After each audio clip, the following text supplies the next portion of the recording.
ઓમ શ્રી ગણેશાય નમઃ. જય શ્રી કૃષ્ણ મિત્રો. વાર્તાનું નામ છે જ્યારે કંસ અને કૃષ્ણ એક સાથે. આ એક ચિત્રકારની કથા છે. એટલી સરસ કથા છે કે જે સાંભળશે તો કોઈ ચિંતા હશે, દુઃખ હશે તો એ શાંત થઈ જશે, મન પ્રસન્ન થઈ જશે. જો કોઈ માર્ગ ભટકી ગયા હોય, ચિંતામાં હોય, દુઃખી હોય તો આ વાર્તા જરૂર સાંભળજો અને બીજાને પણ સંભળાવજો. ખૂબ પ્રેરણાદાયક આ વાર્તા છે. એક માચિસની દિવાસળીથી હવન યજ્ઞ થઈ શકે છે, હવન યજ્ઞ થાય છે, અને એ જ માચિસની દિવાસળીથી ચિતા પણ સળગાવી શકાય છે. એ જ માચિસની દિવાસળીથી કોઈના ઘરમાં આગ પણ લાગી શકે છે, અને એ જ માચિસની દિવાસળીથી ઘરના મંદિરમાં દીવો પણ પ્રગટાવી શકાય છે, પ્રગટાવવામાં આવે છે. એ તો આપણા ઉપર નિર્ભર છે કે આપણે એ ઉર્જાને કઈ દિશા આપીએ છીએ. આપણને બધાએ, ઈશ્વરે આપણને બધાને જ બહુ જ અદ્ભુત ઉર્જા આપી છે. એ આપણા પર નિર્ભર છે કે આપણે તેને કઈ દિશા, કઈ ઉર્જા આપીએ છીએ. આજનો આ પ્રસંગ બહુ ધ્યાનથી સાંભળજો મિત્રો. જે રસ્તાથી ભટકી ગયા છે અને જો સાચી દિશામાં પણ ચાલી રહ્યા છો તો આ કથાને સાંભળો અને બીજાને પણ સંભળાવો અને તમારા બાળકોને પણ સંભળાવજો, જેથી કરી તે ક્યારેય ખોટા માર્ગ પર ન ચાલે. એક ગામમાં એક ચિત્રકાર રહેતો હતો. તે અદ્ભુત ચિત્ર બનાવતો હતો. એકદમ દિલથી, હૃદયથી ચિત્ર બનાવતો હતો. એના ચિત્ર એવા કે જાણે બોલ્યા કે બોલશે, જીવંત ચિત્ર, જીવતા હોય એવા જ લાગે. તે ચિત્રકાર એક મંદિરમાં નિરંતર જતો હતો. રોજે ભગવાનના દર્શન કરવા જતો હતો. તો એક દિવસ પૂજારીજીએ એ ચિત્રકારને કહ્યું કે તું આટલા સરસ ચિત્ર બનાવે છે તો મારા મનમાં એક વાત આવી છે જે હું તને કહેવા માંગુ છું. મારી એક ઈચ્છા છે. ચિત્રકારે કહ્યું, કહો પૂજારીજી, શું ઈચ્છા છે તમારી? તો પૂજારીજી બોલ્યા કે મારી એવી ઈચ્છા છે કે તું બાળ સ્વરૂપ ભગવાન શ્રી કૃષ્ણનું એક ચિત્ર બનાવ જે કંસનું વધ કરતું હોય. કંસ અને કૃષ્ણનું એક ચિત્ર બનાવ, એક અદ્ભુત ચિત્ર. ચિત્રકારે કહ્યું, ઠીક છે પૂજારીજી, હું જરૂર બનાવીશ, પણ એના માટે મારે એક બાળક શોધવું પડશે જે મારી કલ્પનાથી ભગવાન શ્રી કૃષ્ણ જેવો જ લાગતો હોય, જેને હું સામે બેસાડીને ભગવાનના વસ્ત્ર પહેરાવીને ભગવાન શ્રી કૃષ્ણનું ચિત્ર બનાવું. ત્યાર પછી એક કંસ જોઈશે મને, એક એવો વ્યક્તિ કે જે કંસ જેવો લાગતો હોય, જેને હું કંસના વસ્ત્ર પહેરાવું અને મારી સામે બેસાડી એને વસ્ત્ર પહેરાવું અને એનું ચિત્ર બનાવું. તો પૂજારીજી બોલ્યા, અરે એમાં શું મોટી વાત છે, આ તો સરળતાથી થઈ જશે. એટલે ભગવાન શ્રી કૃષ્ણનું ચિત્ર બનાવવા માટે એક બાળકને શોધવામાં આવ્યો. એક સુંદર બાળક મળી ગયો. વાંકડિયા વાળ, મોટી મોટી આંખો, એકદમ ભગવાન શ્રી કૃષ્ણનું બાળ સ્વરૂપ હોય એવો જ લાગી રહ્યો હતો. તે બાળકને વાદળી રંગથી રંગવામાં આવ્યો. તેના ચહેરા પર, તેના શરીર પર વાદળી રંગ કરવામાં આવ્યો, કારણ કે ભગવાન તો શ્રી કૃષ્ણ તો કાળા હતા.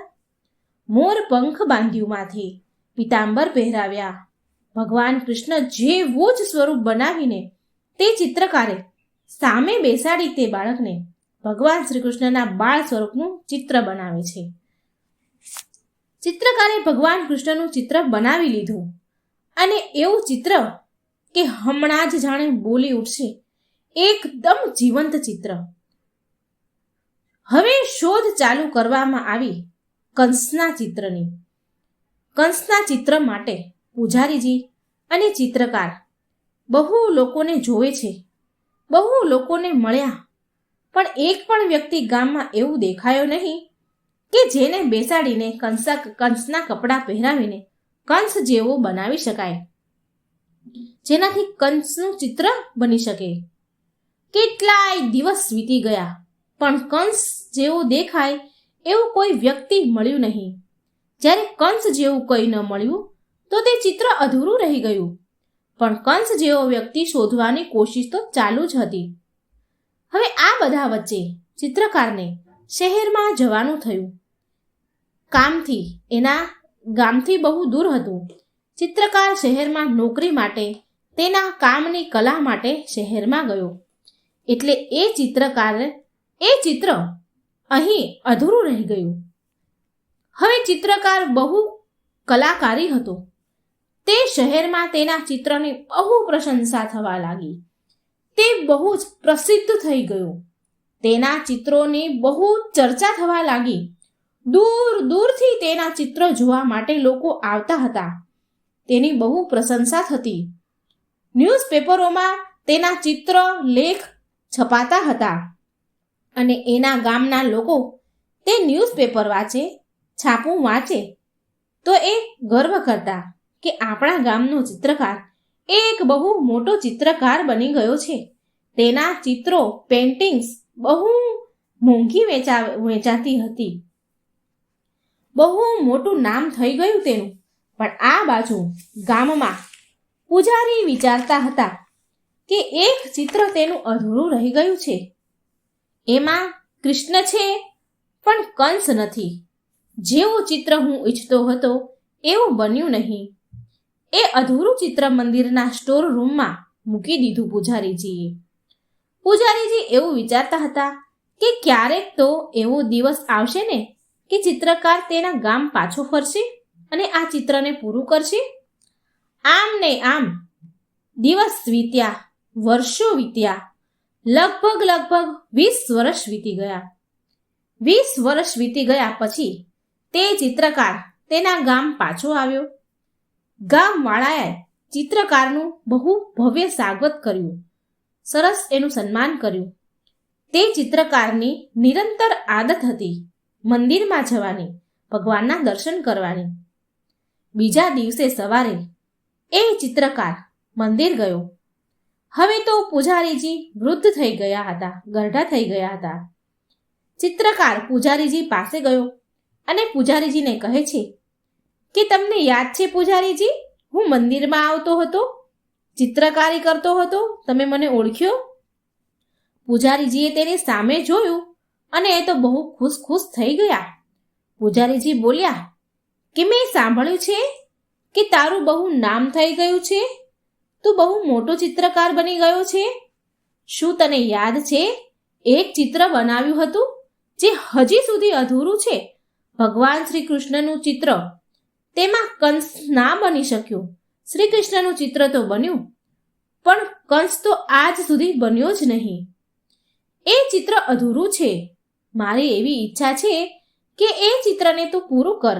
ચિત્રકાર બોલ્યો, હા જરૂર, હું પણ તે ચિત્રને પૂરું કરવા માંગુ છું પૂજારીજી. આપણે કાલથી જ કંસની શોધ કરીશું. કોઈ કંસ જેવો વ્યક્તિ મળી જાય તો આપણે ચિત્ર પૂરું કરીએ. હવે કંસની શોધ ફરી શરૂ થઈ. પણ આજે પણ કંસ ક્યાંય ન મળ્યો. કંસ જેવો વ્યક્તિ એ ચિત્રકારને ક્યાંય ન મળ્યો. જ્યારે કંસ જેવો માણસ ક્યાંય ન મળ્યો તો તે ચિત્ર ફરી અધૂરું રહી ગયું. તે અધૂરા ચિત્રને સ્ટોરમાંથી બહાર નીકાળી દીધું હતું અને બહાર નીકાળી અને મંદિરના આગળ પ્રાંગણમાં મૂકી દીધું હતું. પછી એક દિવસ એ મંદિરમાં એક જેલર દર્શન કરવા માટે આવ્યો. જેલરે મંદિરમાં જોયું કે અધૂરું ચિત્ર છે એવું લાગી રહ્યું છે. મને કંઈક આ ચિત્રમાં અધૂરું લાગી રહ્યું છે. ભગવાન શ્રી કૃષ્ણ ચિત્રમાંથી તો હમણાં જ બહાર આવશે અને બોલવા લાગશે. એવું સરસ સુંદર ચિત્ર છે, એવો સરસ આ જીવંત ફોટો છે. જેલરે પૂજારીજીને પૂછ્યું કે આ ચિત્ર કોણે બનાવ્યું? એટલે પૂજારી બોલ્યા કે એક ચિત્રકાર છે અમારા ગામમાં, બહુ જ પ્રખ્યાત છે, બહુ મોટો ચિત્રકાર છે અને હમણાં એ ચિત્રકાર ગામમાં આવ્યો છે. પણ આ ચિત્ર અધૂરું છે, પૂરું નથી. જેલર બોલ્યું, હા, મને પણ એવું જ લાગી રહ્યું છે કે આ ચિત્ર અધૂરું છે, પણ આમાં અધૂરું શું છે પૂજારીજી? એટલે પૂજારી બોલ્યા કે આમાં કંસ નથી, આ કંસના વધનું ચિત્ર છે. એટલે જેલર બોલ્યું કે તો આ ચિત્ર પૂરું કેમ નથી કર્યું? એટલે પૂજારીજી બોલ્યા, સમસ્યા બતાવી કે ચિત્રકારને કોઈ પણ વ્યક્તિ એવો મળ્યો નહીં કે જેને સામે બેસાડીને કંસનું ચિત્ર બનાવી શકાય. એટલે ચિત્રકાર અને હું એવા વ્યક્તિને શોધી રહ્યા છીએ, પણ કોઈ કંસ જેવું દેખાય એવું મળતું નથી. અને એ ચિત્રકાર ત્યાં સુધી ચિત્ર નહીં બનાવે જ્યાં સુધી એને એવું કોઈ મહેસૂસ નહીં થાય કે તે કંસનું ચિત્ર બનાવી શકે છે, કંસનું ચિત્ર બનાવી રહ્યો છે. જ્યાં સુધી એને એવું મહેસૂસ નહીં થાય ત્યાં સુધી આ ચિત્ર પૂરું નહીં થાય. તે ચિત્રકાર ભાવનાઓથી ચિત્ર બનાવે છે, દિલથી ચિત્ર બનાવે છે. જેલર બોલ્યો કે હું એ ચિત્રકારને મળવા માંગુ છું. પછી એ જેલર ચિત્રકારને મળ્યો અને ચિત્રકારને કહ્યું કે જ્યાં હું જેલર છું, જેલમાં છું, ત્યાં બહુ બધા કેદીઓ છે. તમે મારી સાથે ચાલો. બની શકે કે તમને કોઈ કંસ જેવો વ્યક્તિ મળી જાય, કોઈ એવો વ્યક્તિ મળી જાય, કોઈ એવો કંસ જેવો દેખાતો હોય એવો કેદી મળી જાય જેનાથી તમે કંસનું ચિત્ર બનાવી શકો. મારી સાથે ચાલો. એટલે તે ચિત્રકાર માની ગયો અને જેલમાં ગયો. બહુ બધા કેદીને મળ્યો. તેમાં એક કેદી તેને મળ્યો અને બોલ્યો કે હું આ કેદીને કંસ બનાવી શકું છું. આ કંસ જેવો મને દેખાય છે, લાગે છે. તમે આને પૂછો કે આ કંસના વસ્ત્ર પહેરીને તૈયાર થશે અને સામે બેસશે તો હું ચિત્ર બનાવીશ. એટલે જેલરે એ કેદીને પૂછ્યું. કેદી હંમેશા ગુમસુમ રહેતો હતો. એ એકદમ શાંત અને ચૂપચાપ જ રહેતો હતો. કેદી બોલ્યો, ઠીક છે, હું કંસના વસ્ત્ર પહેરી કંસ બની જઈશ. ચિત્ર તમે બનાવી લેજો. અને એ કેદીને લઈને મંદિરના પ્રાંગણમાં આવ્યા. તેને કંસના કપડાં પહેરાવ્યા અને સામે બેસાડ્યો અને ચિત્રકારે તેના અધૂરા ચિત્રને પૂરું કર્યું. કૃષ્ણ જ્યારે કંસનો વધ કરી રહ્યા હતા તે આખા વાતાવરણને તૈયાર કર્યું એ ચિત્રમાં. હુબહુ એવું જ ચિત્ર અને કૃષ્ણ અને કંસનું ચિત્ર બનાવવામાં આવ્યું. એક એવું ચિત્ર કે જોતા એવું લાગે કે હમણાં જ આ જીવતા થશે, હમણાં જ આ તસવીરમાંથી, આ ફોટામાંથી બહાર નીકળશે, હમણાં જ બોલી ઉઠશે. એવું દ્રશ્ય, જાણે કે એ ઘટના સામે ચાલી રહી હોય, એવું રૂબરૂ ચાલી રહ્યું હોય એવું ચિત્ર એ ચિત્રકારે બનાવ્યું. પૂરા ગામવાળા, જેલર, પૂજારી બધા તાળીઓ પાડવા લાગ્યા. બધા બહુ પ્રસન્ન થયા, બહુ ખુશ હતા. અદ્ભુત ચિત્ર હતું અને વર્ષો પછી એ ચિત્ર પૂરું થયું હતું.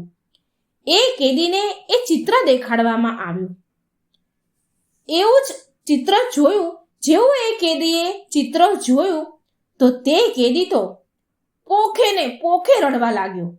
ખૂબ જોરમાં રડવા લાગ્યો. બહુ જ રડ્યો.